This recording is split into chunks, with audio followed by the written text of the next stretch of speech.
Assalamualaikum warahmatullahi wabarakatuh. Kami dari kelompok 11, saya Isna Ayuninada dan teman saya Hanif Ahmad Rifai. Di sini kami akan membahas tentang analisis wacana kritis menurut 4 tokoh, yaitu yang pertama Norman Fairclough, yang kedua Taun Avandijk, yang ketiga Sarah Mills, dan yang keempat Harriet Moko.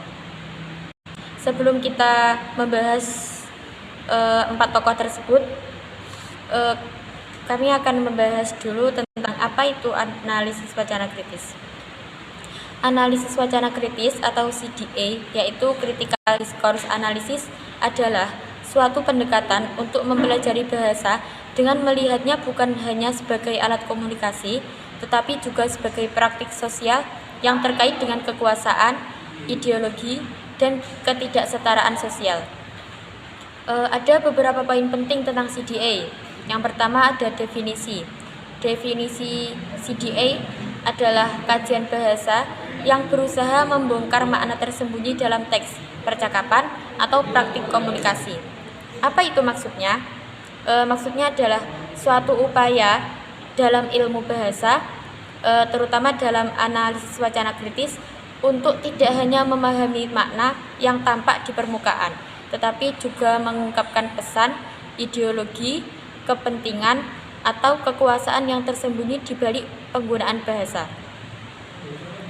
Yang kedua, ada dipahami sebagai alat konstruksi realitas sosial, bukan sekedar cermin realitas. Apa itu maksudnya? Maksudnya adalah bahasa bukan hanya menggambarkan kenyataan, tetapi bahasa bisa membentuk realitas sosial. Yang kedua, ciri utama CDA. Yang pertama ada kritis. Kritis tidak hanya mendeskripsi bahasa, tetapi juga mengkritisi bagaimana bahasa digunakan untuk mendominasi, memarginalkan, atau mengontrol. Yang kedua, multidimensi, yaitu menganalisis teks dari sisi bahasa, konteks sosial, dan praktik kekuasaan. Yang ketiga, berorientasi pada perubahan sosial, adalah CDA berusaha membantu orang menjadi lebih sadar terhadap bagaimana wacana mempengaruhi kehidupan mereka. Yang ketiga, fokus kajian CDA. Fokus kajian CDA ada 3, yaitu yang pertemuan antara bahasa dan kekuasaan. Itu apa maksudnya? Hubungan antara bahasa dan kekuasaan berarti bahwa bahasa tidak pernah netral. Ia bisa menjadi alat untuk memperoleh, mempertahankan, atau menantang kekuasaan. Kekuasaan di sini bukan hanya soal politik, tetapi juga sosial, budaya, ekonomi, bahkan ideologi. Yang kedua, bagaimana ideologi bekerja melalui teks atau percakapan? Bagaimana itu maksudnya? Bagaimana ideologi bekerja melalui teks atau percakapan?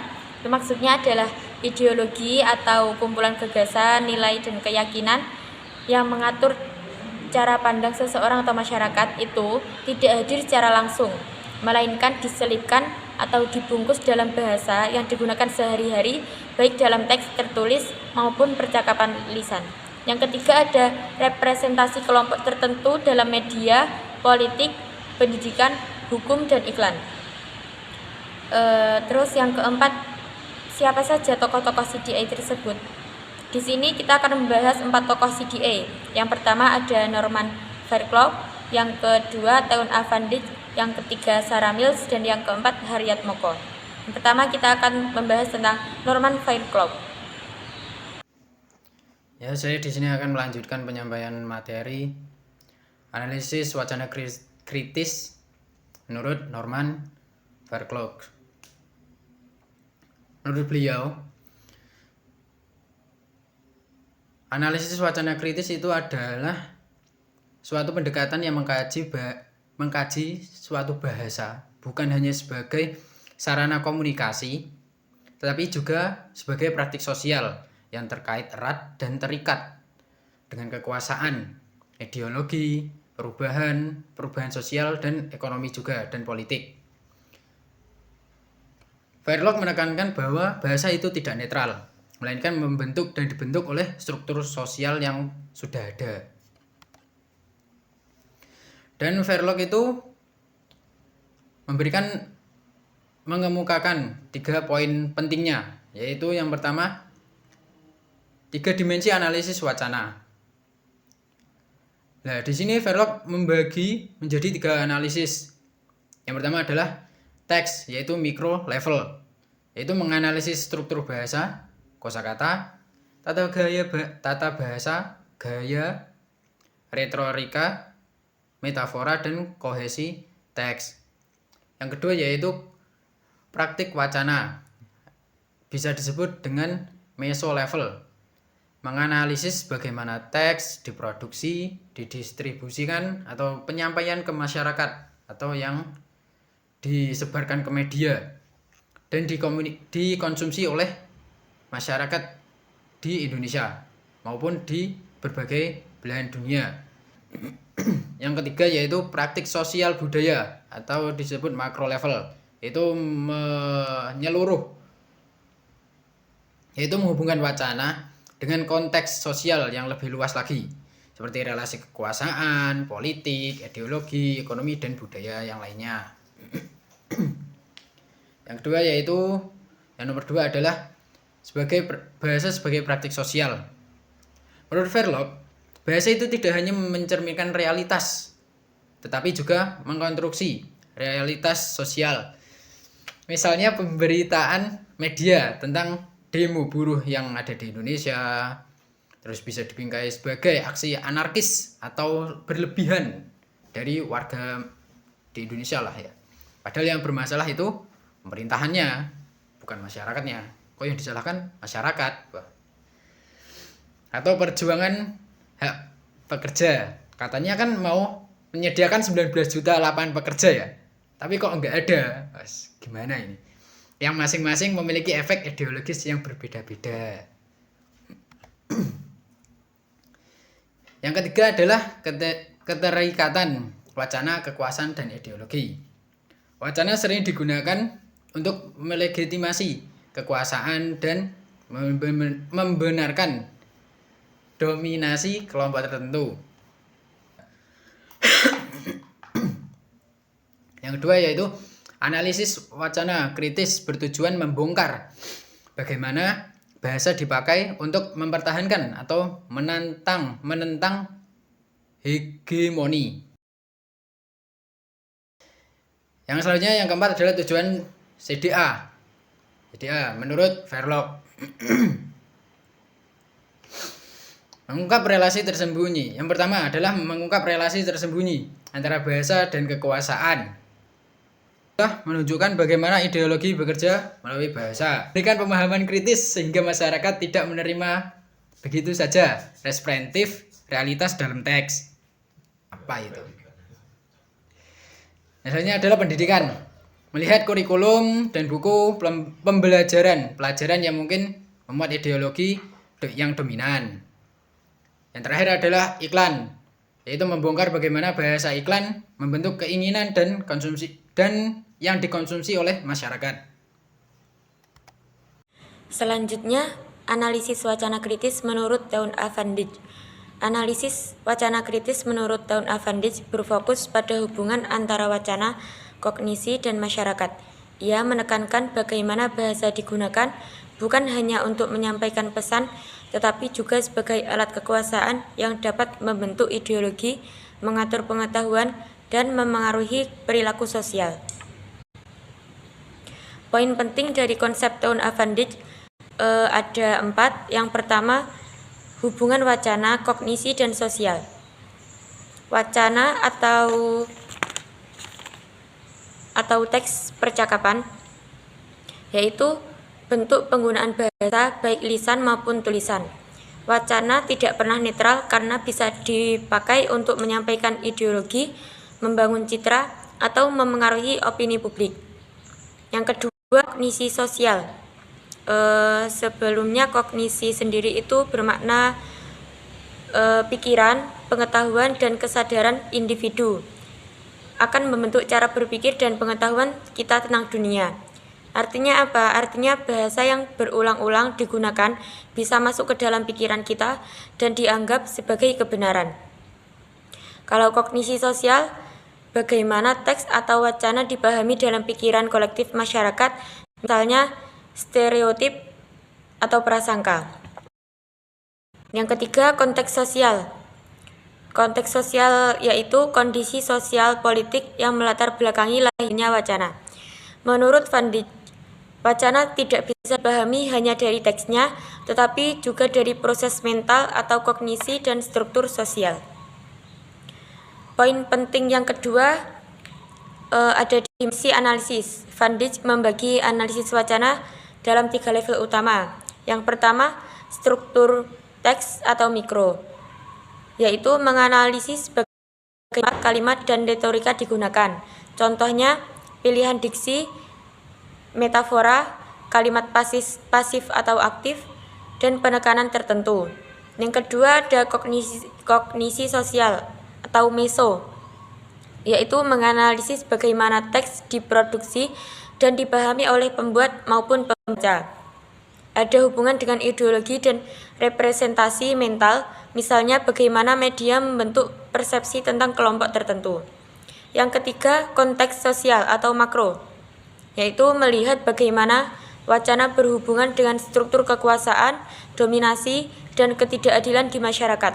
Contohnya, wacana media tentang minoritas, gender, atau politik yang sering berpihak pada kelompok dominan. Poin yang ketiga, konsep ideologi dan kekuasaan. Van Dijk menekankan bahwa wacana adalah praktik sosial yang selalu terkait dengan kekuasaan. Bahasa yang sering dipakai untuk melestarikan dominasi kelompok mayoritas atau berkuasa dan marginalisasi kelompok lain. Misalnya, berita media arus utama bisa memberi citra negatif pada kelompok tertentu melalui kata-kata tertentu. Poin yang keempat, model segitiga Van Dijk. Analisisnya sering disebut segitiga Van Dijk karena menghubungkan 3 model. Yang pertama, teks atau analisis linguistik dan struktur wacana. Yang kedua, kognisi atau pemahaman ideologi dan skema mental. Yang ketiga, konteks sosial atau struktur sosial, relasi kekuasaan, dan praktik dominasi. Ya, yang selanjutnya yaitu menurut Sarah Mills. Menurut Sarah Mills, logika ini berfokus pada posisi subjek dan posisi pembaca dalam sebuah teks. Intinya, Mills ini melihat bagaimana wacana mengonstruksi siapa yang berbicara, siapa yang bisa berbicara, siapa yang dipresentasikan, dan bagaimana pembaca diarahkan untuk memahami sebuah peristiwa atau kelompok tertentu ya. Mills ini lebih banyak mengkaji wacana dan perspektif feminis dan representasi gender. Tapi kerangka analisisnya juga bisa diterapkan secara umum. Mills ini menegaskan bahwa teks tidak pernah netral. Sama halnya menurut yang Norman tadi. Dalam banyak kasus teks dibentuk oleh cara pandang masyarakat dan yang terutama bias gender gitu. Sarah Mills mengemukakan 2 konsep kunci. Yang pertama adalah posisi subjek dalam teks, yaitu siapa yang diberi kesempatan berbicara atau diceritakan dalam teks tersebut. Dan siapa yang menjadi objek. Yang diceritakan itu orang lain, bukan dirinya sendiri. Yang ketiga yaitu misalnya dalam berita kekerasan, seringkali laki-laki diberi peran sebagai sebagai pelaku yang aktif, sedangkan perempuan yang ditempatkan sebagai korban. Yang kedua yaitu posisi pembaca. Bagaimana teks mengarahkan pembaca untuk berpihak dan bersimpati pada tokoh. Apakah pembaca diajak memandang tokoh tertentu sebagai pahlawan atau tersangka, dan sebaliknya juga. Kata lain, teks bisa mengontrol perspektif pembaca bagaimana memandang sebuah teks tersebut maupun kelompok-kelompok yang lain. Yang ketiga adalah pertanyaan analisis ala Sarah Mills, yaitu menurut Sarah Mills ya, yaitu untuk membedah sebuah teks. Yang pertama adalah siapa yang berbicara, siapa yang diberi kesempatan berbicara, dari sudut pandang mana, dan bagaimana pembaca diposisikan, yaitu bagaimana apakah diajak untuk setuju atau bersimpati atau justru menghakimi dan mengklaim yang tidak baik begitu. Yang keempat yaitu tujuan analisis. Yang pertama adalah mengungkap ketidaksetaraan responsif dalam teks, khususnya terhadap kelompok yang termarginalkan seperti perempuan, minoritas, bahkan kelas bawah. Nah, maksudnya di sini adalah teks di sini yaitu kelompok tertentu sering digambarkan tidak adil. Misalnya, perempuan direduksi hanya pada penampilan atau kelas bawah selalu dianggap malas. Padahalnya AWK ini berusaha membongkar kebiasaan dan ketidakadilan itu. Bagaimana mencari solusinya dan bagaimana cara menanggapinya. Yang kedua adalah membongkar bagaimana ideologi bekerja secara halus melalui bahasa untuk membentuk sudut pandang tertentu. Yang selanjutnya adalah contoh sederhana. Yang kelima adalah contoh sederhana. Misalkan ada berita, seorang gadis Malang ditemukan menjadi korban kekerasan. Polisi akan menyelidikinya dan segera menangkapnya.